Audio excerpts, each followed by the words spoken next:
Hey there, it's Lynn, day 20 of my 22 Push-Up Challenge 2.0. Happy to be here tonight talking a little bit more about depression. We talked a bit last night about what depression actually is, and I had pointed out a resource from the Mayo Clinic that I've posted on my Facebook. Great resource in terms of a real-world understanding of what depression is and how people are depressed may feel or may behave. I got a little bit more in depth today and posted a couple more articles that describe the signs and symptoms that are very common with people who are depressed or who are becoming depressed.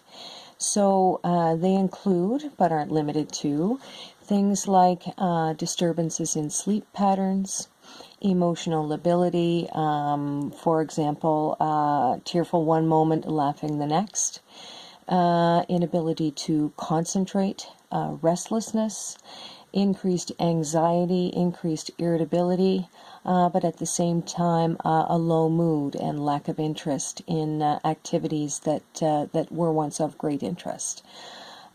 These are very, very common signs of depression, and they should be taken seriously. I particularly wanted to call them out because they're things that any one of us can experience on any given day. But when someone is depressed, these symptoms that present are persistent, and they make the individual's day-to-day functioning extremely difficult to manage. I have said before, I think in my first push-up challenge regarding depression, everything a person needs to do or tries to do when they are depressed is usually a very big task. The smallest tasks may be as difficult as the largest tasks in that person's life. Depression makes everything hard, and depression is an extremely painful place to be in and a very difficult place to explain.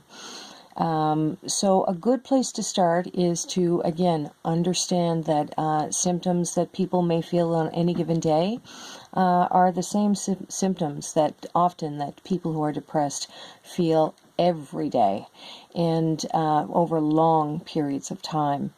In terms of depression as well, men may differ in their presentation, their symptom presentation, than women. Often men show more signs of anger and irritability, have more problems with sleep, whereas women tend to show more guilt. And I think studies have shown they tend to sometimes sleep more, perhaps even eat more. So the patterns of activity between men and women who are depressed are often different. So that's a really good point to remember as well when we are thinking about how we feel or how a person who is in our lives who may be depressed is feeling. That there are nuances between men and women. And again, depression has its common symptoms, but is unique to the individual as well.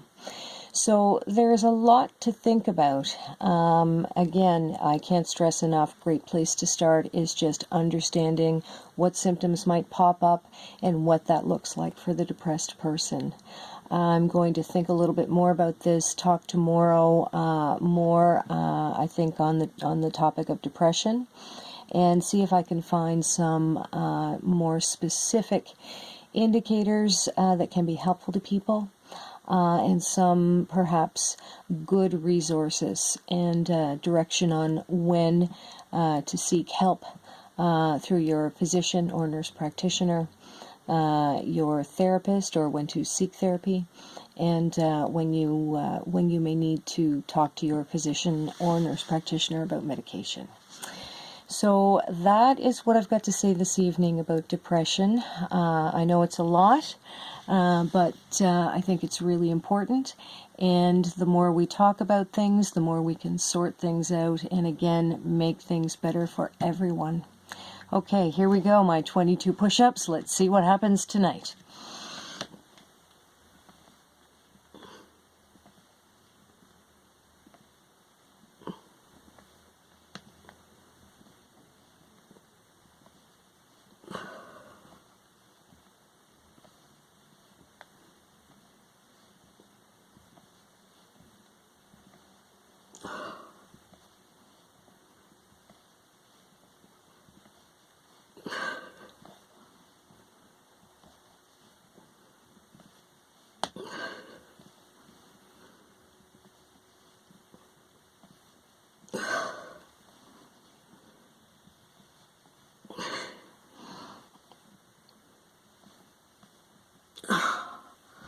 Oh, a little rougher tonight, but I think I got them all in.